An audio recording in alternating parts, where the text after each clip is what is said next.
You are listening to HOA Karma Files. The HOA tried to weaponize a property line. She is standing on my property line with a clipboard wrapped in a clear plastic sleeve like it makes her official, jabbing her finger at the metal stake I just hammered into the ground, and she is screaming that I have exactly 10 minutes to remove it before she calls it in as a safety hazard. I am holding the stake puller in one hand and a work glove in the other, and I can feel my mortgage refinance inspection deadline ticking in my head like a bomb. Joan Phillips, election committee chair for the Kingsbridge Fence Compliance Association, has that look on her face, the one that says she has been waiting for this moment all week. "You think this is petty? I think this is my purpose," she says, and I know right then that this fence project is about to become a war. I moved to Seattle, Washington 6 months ago for a warehouse forklift lead job that pays overtime I cannot afford to miss. The neighborhood looked quiet when I signed the papers. Just rows of bungalows with neat yards and a community portal full of fence photos and accusations that I should have paid more attention to. The Kingsbridge Fence Compliance Association runs this place like a military checkpoint, and Joan is the gatekeeper who decides which projects live and which ones get buried in violation notices. I bought the house because I needed space and a yard, and the first thing I wanted to do was replace the sagging back fence before winter hit. I filed the paperwork, hired a contractor, and set up the survey stakes to mark the setback line exactly where the city code and HOA guidelines said it should go. That was my first mistake, thinking the rules mattered. Joan showed up 15 minutes after the contractor left, and she has been on my case ever since. The setback marker, a simple metal stake with an orange flag, sits 6 inches inside my property line to show where the fence will go. She is calling it a trip hazard, an eyesore, a violation of the landscape maintenance code, and about 5 other things that do not exist in the actual HOA bylaws. I know because I have read them twice. But Joan does not care about the bylaws, she cares about control, and right now she is telling me that if I do not pull that stake out of the ground, she will fine me $200 per day starting tomorrow morning. Her voice is shrill, and she keeps waving that clipboard like it is a court order. I take a breath and remind myself that I am in the middle of a renovation schedule, and delays could cost me thousands. The contractor is booked solid, and if I lose this window, I am looking at waiting until spring. The fence is half the project, the back deck is next, and the whole thing hinges on passing that refinance inspection in 3 weeks. Any active dispute note on my HOA account will derail the inspection, and Joan knows it. She has that smug little smile, the one that says she has done this before and won. I tell her the stake is not a hazard, it is a survey marker, and I have the permit paperwork to prove it. She does not even look at the folder I am holding. She just taps her pen on the clipboard and says the hearing is scheduled for next Tuesday at 10 in the morning, which is exactly when I have a mandatory safety meeting at the warehouse. I cannot miss it without losing my lead position, and she knows that too. The Kingsbridge Fence Compliance Association has a habit of scheduling hearings at impossible times so residents no-show and the board can default vote against them. I have heard the stories on the neighborhood portal, but I thought I could avoid it by following the rules. I was wrong. Joan turns to leave, and as she does, she says over her shoulder, "I will bury you in notices until you run out of printer ink." That line sticks with me, because it is not just a threat, it is a promise. She has a system, and I am about to get pulled into it. That night, I get an email with 3 attachments. The first is a notice of violation for an unapproved survey marker.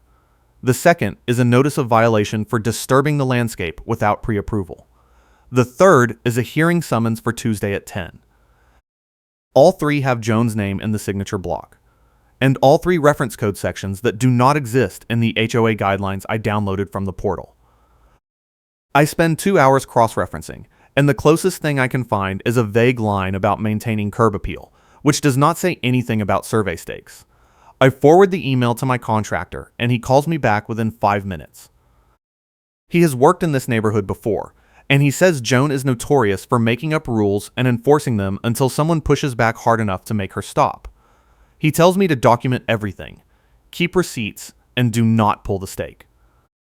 If I move it now, she will claim I was in the wrong and use it as leverage for the next violation. I take his advice. I leave the stake exactly where it is, and I start building a file.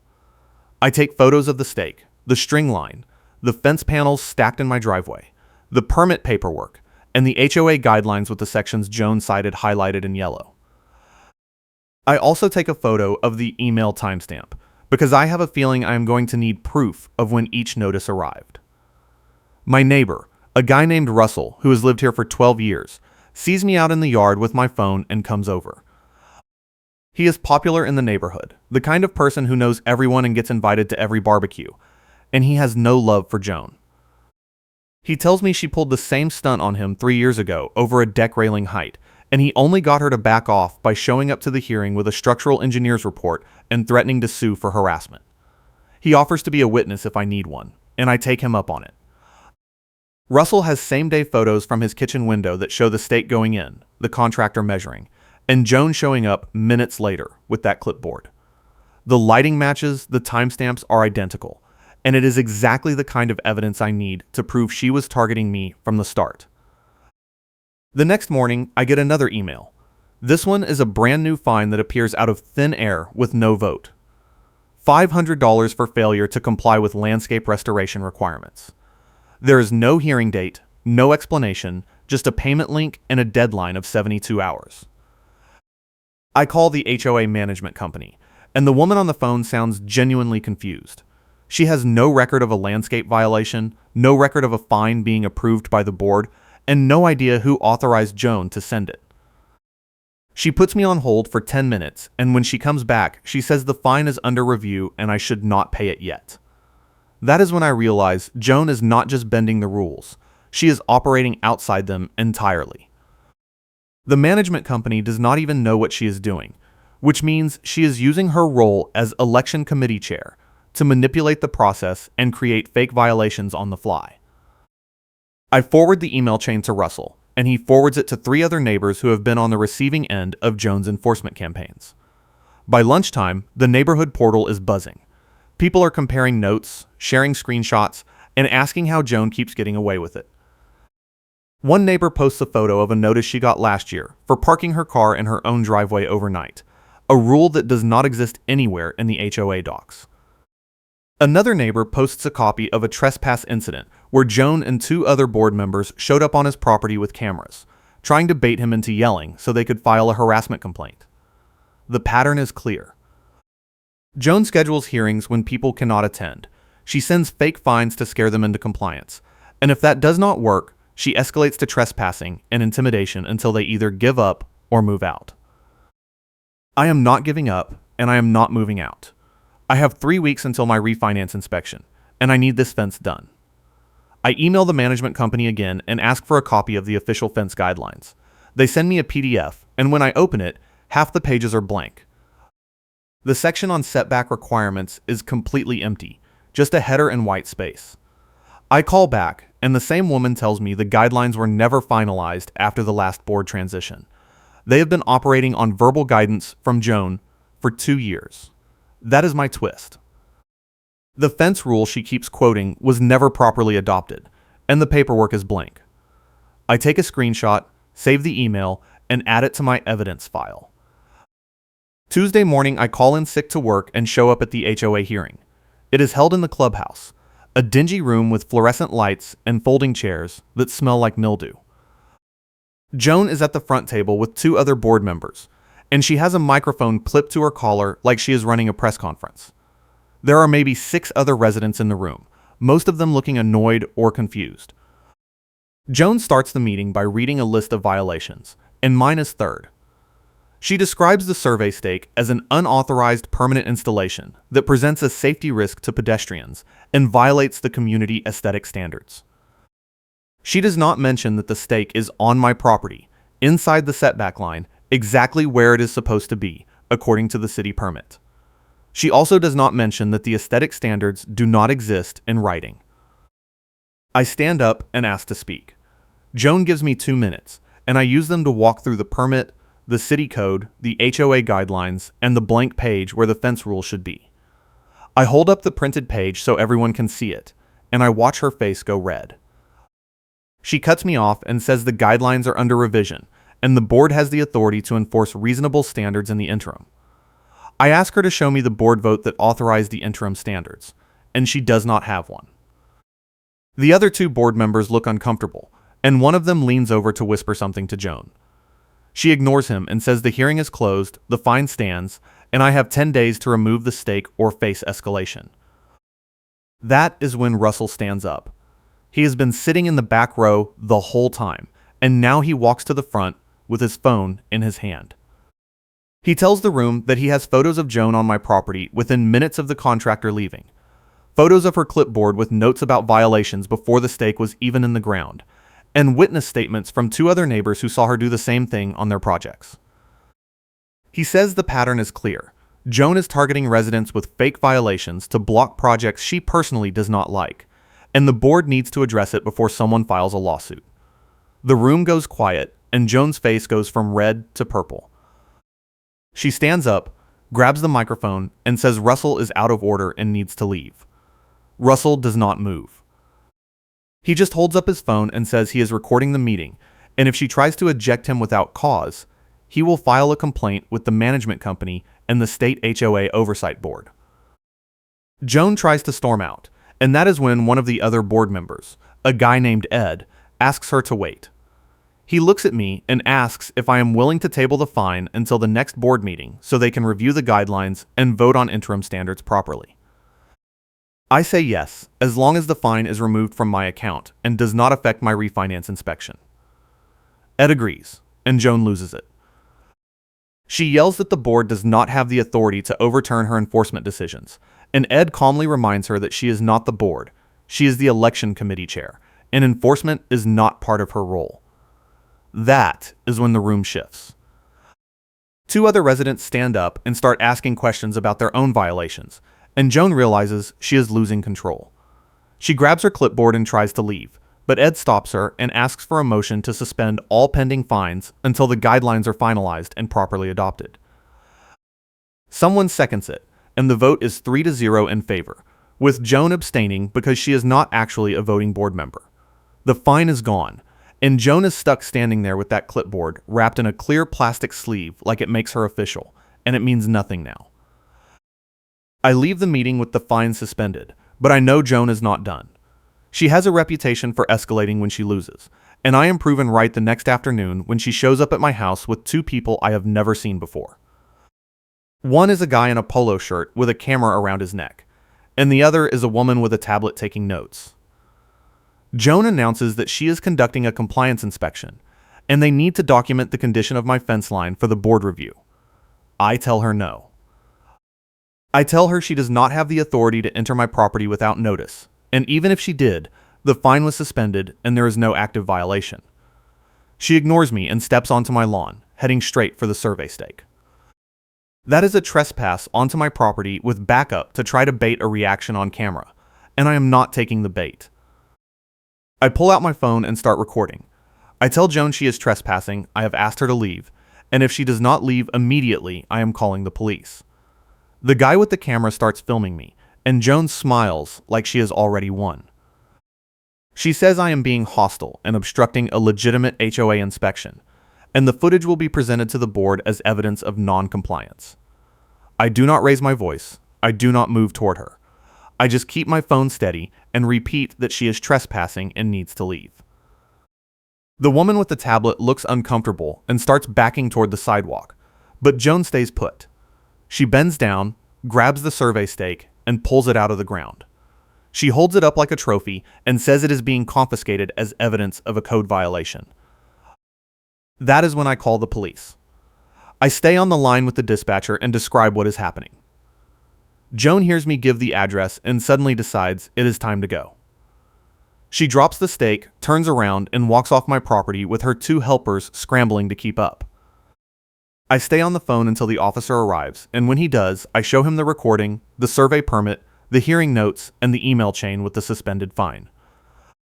The officer takes a report, and he tells me that removing the stake could be considered theft or vandalism depending on how the city views survey markers, and I should file a complaint with the management company and consider getting a restraining order if Joan comes back. I thank him and add the police report number to my evidence file. The next day, I get an email from the management company. Joan has filed a formal complaint against me for verbal harassment and obstruction of an HOA inspection. The complaint includes a 2-minute video clip of me telling her to leave, edited to remove the part where she trespassed and pulled the stake out of the ground. I forward the full recording to the management company along with the police report, and I request an immediate escalation to the regional supervisor. The supervisor calls me that afternoon, and I walk him through the entire timeline. The fake fines, the blank guidelines, the trespass, the edited video, the pattern of targeting residents with impossible hearings. He listens, and then he asks me to send everything in writing with attachments. I do, and 2 days later I get a response. The complaint against me is dismissed. Joan is being removed from all enforcement activities pending an internal review, and the board is being required to finalize the fence guidelines within 30 days, or the management company will withdraw from the contract. That should be the end of it. But Joan is not the kind of person who accepts losing quietly. She starts a whisper campaign on the neighborhood portal, posting vague warnings about residents who ignore safety concerns and obstruct legitimate inspections. She does not name me directly, but everyone knows who she is talking about. Russell and 2 other neighbors call her out in the comments, and the thread turns into a full-scale argument about HOA overreach and accountability. The management company steps in and locks the thread, but the damage is done. Joan has lost her enforcement power, but she still has her role as election committee chair, and she is already positioning herself to control the next board election. I decide I need a trump card, something that will end this for good. I go back through my evidence file and find the one thing that ties everything together: the chain of certified letters proving the HOA received my cure and fined me anyway. I submitted the survey permit, the contractor insurance, and the setback calculations to the management company a week before Joan sent the first violation notice. Every submission was logged, every document was acknowledged, and every piece of evidence shows that I was in full compliance before she ever showed up with that clipboard. The management company has the records, but Joan sent the fines anyway, which means she either ignored the compliance documents or never checked them in the first place. Either way, it is proof that the violations were fabricated, and it gives me the leverage I need to force a final resolution. I do not reveal the letters yet. I hold on to them, because I want Joan on record. I want her to keep digging, keep escalating, keep insisting that I was in violation, so that when I finally pull the proof, it is undeniable. I did not stop her, because I wanted her on record, and that is exactly what I get. The next board meeting is packed. Word has spread about the Joan situation, and half the neighborhood shows up to watch. Joan is there with her clipboard wrapped in a clear plastic sleeve, like it makes her official, even though she has been removed from enforcement. She sits in the front row and glares at the board table, like she is daring them to cross her. The meeting starts with the fence guidelines on the agenda, and Ed, the board member who shut down Joan at the last hearing, presents a draft policy that includes clear setback rules, permit requirements, and a timeline for inspections. It is reasonable, it is based on city code, and it is exactly what should have been in place from the beginning. The board votes to approve it, and just like that, the blank page is filled in. Then the real fireworks start. Ed proposes a second motion to change the hearing procedures so that residents cannot be railroaded with impossible schedules and fake fines. The new rules require hearings to be scheduled with at least 2 weeks' notice, require board votes to be recorded and published, and prohibit any single board member from issuing fines without a majority vote. It is a direct shot at Joan's entire system, and she knows it. She stands up and demands to speak, and Ed tells her she is not recognized because she is not on the board. She ignores him and starts talking anyway, saying that the board is overreacting to one complaint and undermining the authority of the committee chairs. That is when Russell stands up and asks her to explain why she issued fines before checking the compliance documents. Joan stutters, and Russell pulls out his phone and reads the certified letter tracking numbers out loud, along with the dates they were delivered. The room goes silent, and Joan's face drains of color. Ed asks the management company representative if the compliance documents were received and logged. The rep checks her laptop and confirms that all documents were submitted and acknowledged a full week before the first violation notice was sent. Ed asks Joan if she reviewed the documents before issuing the fines. Joan does not answer. She just stands there with that clipboard, and for the first time, she looks small. Ed waits, and when she still does not answer, he moves to the final agenda item. A vote to remove Joan as meeting chair and revoke her microphone control privileges for all future hearings, citing a pattern of procedural abuse and failure to follow established guidelines. Someone seconds it immediately, and the vote is unanimous. Joan tries to object, but her microphone is already off, and no one is listening. Joan storms out, and someone in the back row asks if her motion is on record. The entire room laughs, and that is my funny karma moment. She tried to bury me in procedures and rules, and in the end, she got buried by the same system she abused. The meeting wraps up, and I stay behind to thank Ed and Russell. Ed tells me the management company is conducting a full audit of Joan's enforcement activities over the past 2 years, and if they find more fabricated violations, she could be removed from the election committee as well. Russell tells me 3 other neighbors are filing complaints based on what came out tonight, and the board is going to have a lot of cleaning up to do. I go home and pull the certified letters out of my file. I do not need them for the board anymore, but I do need them for one last thing. My contractor called me earlier in the week and said he is having trouble booking crane time for the fence install because the HOA has a bad reputation with the local vendors. Apparently, Joan has been calling contractors and threatening them with trespass complaints if they work on projects she has flagged as non-compliant, and a lot of companies have just stopped taking jobs in the neighborhood. My contractor says the only way to fix it is to go directly to the vendor company owners and show them proof that the HOA is operating outside the rules. I make 3 appointments, and I bring my evidence file to each one. The first meeting is at a contractor yard where the supervisor pulls call logs and sees Joan's number pop up a dozen times over the past 6 months. I show him the certified letters, the blank guidelines, the police report, and the board meeting notes. He listens, he cross-references the dates, and then he tells me his company is blacklisting the HOA until they get new management. He also says he is going to share the information with the other vendors in the area, because they have all dealt with Joan's calls and no one knew the violations were fake. That is my trump card deployment. I show it to the tow company owner and they cut ties immediately, and the ripple effect is immediate. By the end of the week, 2 other major contractors have pulled out of HOA projects, and the board is scrambling to find replacements.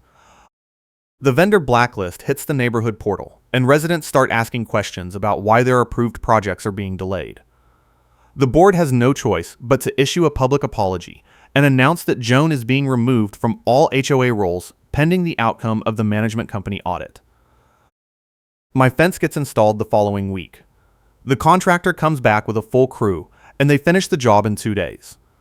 The setback is perfect, the height matches the city code, and the panels look clean and professional. I take photos of the finished fence and upload them to the neighborhood portal with a caption thanking the board for finalizing the guidelines and thanking Russell for his support. The post gets 40 likes in an hour, and half the comments are from neighbors asking how I got the project approved so fast. I reply with a link to the new fence guidelines and a reminder to document everything if they run into enforcement issues. It is not much, but it feels like a small victory for everyone who has been targeted by Joan's system. The refinance inspection happens on schedule, and the inspector gives me a clean report. No active disputes, no violations, no red flags. The loan goes through, and I lock in a rate that saves me $300 a month. That $300 would have been eaten up by Joan's fake fines if I had not fought back, and every time I see that fence, I remember how close I came to losing it all. Because one person decided the rules did not apply to her. Joan disappears from the neighborhood portal after the audit results come out. The management company finds evidence of fabricated violations going back 18 months, affecting at least 15 residents. Some of the violations were for things that never happened. Some were for rules that did not exist, and some were issued after compliance documents had already been submitted and approved. The board votes to refund all fines issued under Joan's enforcement, and the total comes to over $12,000. The management company terminates their contract with the HOA, and the board has to hire a new firm that specializes in compliance oversight and transparency. The new firm requires all enforcement actions to be logged in a public database, all hearings to be recorded and archived, and all fines to be approved by a majority board vote before they are issued. It is exactly the kind of accountability the neighborhood needed, and it would not have happened if Joan had not pushed so hard that the whole system collapsed under her. The final showdown happens a month later, not at a board meeting, but at the contractor yard where I first showed the certified letters. Joan shows up unannounced, trying to book a project for her own house, and the supervisor recognizes her name. He tells her the company does not work with HOA board members from Kingsbridge, and when she demands to know why, he pulls up the call logs and the evidence file I shared. Joan tries to argue, tries to say it was all a misunderstanding, but the supervisor is not interested.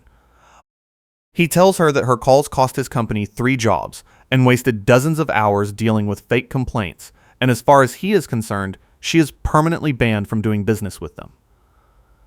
Joan leaves without another word, and the supervisor calls me that night to tell me what happened. He says 2 other vendors have done the same thing, and Joan is running out of options for her own projects. The irony is perfect. She spent 2 years blocking other people's fences, and now she cannot get her own fence built. Russell texts me a screenshot from the neighborhood portal. Someone has posted a meme of a clipboard with the caption, "Does this make me official?" The post has 60 likes, and Joan has left the group. The election committee gets dissolved entirely, and the board announces that all election logistics will be handled by the new management company going forward. No more ballot manipulation, no more proxy games, no more Joan deciding who gets to run. The next board election is the cleanest the neighborhood has ever seen, and 3 new members get voted in on a platform of transparency and accountability. Ed stays on as president, and he makes it his mission to rebuild the vendor relationships and restore trust with the residents. It is slow work, but it is working. I run into Joan one more time, at a coffee shop near the neighborhood. She is alone, sitting at a corner table with a stack of papers that look like legal documents. She sees me, and for a second I think she is going to say something, but she just looks away and goes back to her reading. I do not know if she is facing legal consequences from the residents who filed complaints, and honestly, I do not care. She lost her power, she lost her credibility, and she lost her ability to terrorize people with fake rules and fabricated fines. That is enough for me. The neighborhood has changed since the audit. People are more willing to speak up at meetings, more willing to question enforcement actions, and more willing to support each other when the HOA overreaches. The new management company has a complaint hotline, and residents actually use it. The fence guidelines get tested a few times by new projects, and every time, the process works the way it is supposed to. Permits get reviewed, inspections get scheduled with proper notice, and fines only get issued when there is a real violation with a clear code reference. It is not perfect, but it is functional, and that is a huge improvement over the chaos Joan created. My fence still stands exactly where I installed it, 6 inches inside the setback line, perfectly compliant with the finalized guidelines. Every time I look at it, I think about that survey stake with the orange flag, the one Joan pulled out of the ground and tried to use as evidence against me. That stake is back in my garage now, and I have thought about mounting it on the wall as a reminder, but I have not done it yet. Maybe someday I will, or maybe I will just leave it in the corner where it belongs, a relic of a fight I did not ask for but refused to lose. If you want to hear more stories about HOA battles where the good guys win, hit that like button and subscribe. The biggest lesson I learned from the whole ordeal is that documentation is everything. Joan got away with her system for years because no one had the proof to challenge her. The moment residents started comparing notes, taking photos, and keeping email chains, the whole operation fell apart. That clipboard wrapped in a clear plastic sleeve, like it makes her official, only worked as long as no one questioned what was on it. The second someone asked to see the actual rules, the actual votes, the actual compliance records, it all crumbled. I keep my evidence file in a binder on my desk, and I tell every new neighbor who asks about HOA issues to start their own file on day 1. You do not need to be a lawyer or an expert. You just need to keep receipts and know your rights. Russell and I have become good friends. We grab coffee once a week, and we talk about neighborhood politics, home projects, and the occasional ridiculous HOA story that pops up on the portal. He tells me Joan tried to run for the board again in the last election, but she got less than 5% of the vote and dropped out before the results were even finalized. The neighborhood has not forgotten what she did, and the new board has made it clear that her style of enforcement is not welcome anymore. Russell also tells me that 3 of the residents who got refunds from the audit have pooled their money and hired a lawyer to explore a class action lawsuit for harassment and emotional distress. I have not joined the suit, but I gave them a copy of my evidence file in case it helps. If Joan ends up facing real legal consequences, it will be because she could not stop herself from pushing too far. The weather has been wild lately. We have had everything from harsh afternoon sun with sharp shadows on the fence line to sudden gusts that snap string lines and spark yelling matches between contractors and inspectors. Last week we had a light drizzle that darkened the dirt and made the freshly installed fence panels look almost black, and this morning we had humid heat shimmer rising off the asphalt in the driveway while I was loading tools into my truck. The fence holds up through all of it, and every storm that passes just proves that the install was done right. The contractor told me it should last 20 years with minimal maintenance, and I believe him. It is solid, it is compliant, and it is mine. I have started helping other neighbors navigate the HOA system. 2 people have reached out in the past month asking for advice on permit applications, and I have walked them through the process step by step. I show them the finalized guidelines, I help them organize their paperwork, and I remind them to submit everything via certified mail so there is a tracking record. One neighbor was trying to install a deck and got a vague rejection notice with no explanation, and I helped her escalate to the management company and demand a written reason. Turned out the rejection was a mistake. Someone had flagged the wrong address, and the permit got approved within 48 hours once the error was corrected. She thanked me with a bottle of wine and a promise to pay it forward if anyone else needs help. That is how it should work. Neighbors helping neighbors, holding the HOA accountable, and making sure no one has to fight Joan's ghost alone. The security guard who used to hover near the clubhouse door during Joan's enforcement inspections does not work here anymore. I heard from Ed that the guard was hired by Joan directly, off the books, to intimidate residents and document violations. When the management company found out, they terminated the contract immediately and banned Joan from hiring any external personnel without board approval. The guard tried to sue for unpaid wages, and the lawsuit named both Joan and the HOA, which forced the board to settle quickly to avoid bad press. The settlement amount was never disclosed, but Ed told me it came out of the reserve fund, which means every homeowner in the neighborhood paid for Joan's illegal hiring practices. That detail did not make it into the neighborhood portal, but enough people know that it has become part of the legend. Joan did not just abuse the rules, she cost the association real money, and that is something people do not forget. The Kingsbridge Fence Compliance Association does not go by that name anymore.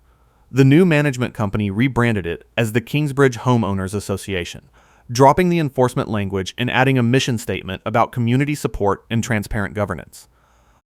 It is a small change, but it signals a shift in culture. The new board has also started hosting quarterly town halls where residents can ask questions, raise concerns, and vote on policy changes in real time. The first town hall had over 100 attendees, and the main topic was fence and deck permitting. People shared their experiences, proposed improvements, and voted to extend the permit review timeline from 10 days to 15 days to give the board more time to review applications properly. It passed unanimously, and the change went into effect the next week. That is what accountability looks like, and it only happened because enough people got fed up with Joan's system and demanded better. I still check the neighborhood portal every few days, mostly out of habit. The tone has changed completely. Instead of posts about violations and threats, I see posts about block parties, yard sales, and recommendations for local contractors. Someone started a thread asking for advice on drought-resistant landscaping, and it got 40 replies with photos and plant suggestions. Another thread is organizing a neighborhood cleanup day, and 20 people have already signed up. It is the kind of community I thought I was moving into when I bought the house, and it is finally becoming real. Joan's absence has left space for people to actually enjoy living here, and that space is being filled with the kind of positive energy that makes a neighborhood worth staying in. My mortgage refinance is locked in, my fence is finished, and my deck project is on track to start next month. I have the permits filed, the contractor booked, and the materials ordered. This time, there are no surprise violations, no fake fines, no clipboards wrapped in clear plastic sleeves like they make someone official. Just a straightforward process with clear rules and reasonable timelines. It is what it should have been from the beginning, and it is proof that the system can work when the people running it care more about the community than about control. Joan Phillips is gone, the HOA is functional, and the neighborhood is healing. The certified letters are still in my evidence file, and they will stay there as long as I own this house. Not because I need them anymore, but because they remind me that standing up to bullies works, even when the bully has a clipboard and a title. The fence stands, the refinance cleared, and the community is better off without her. That is the outcome I fought for, and that is the outcome I got.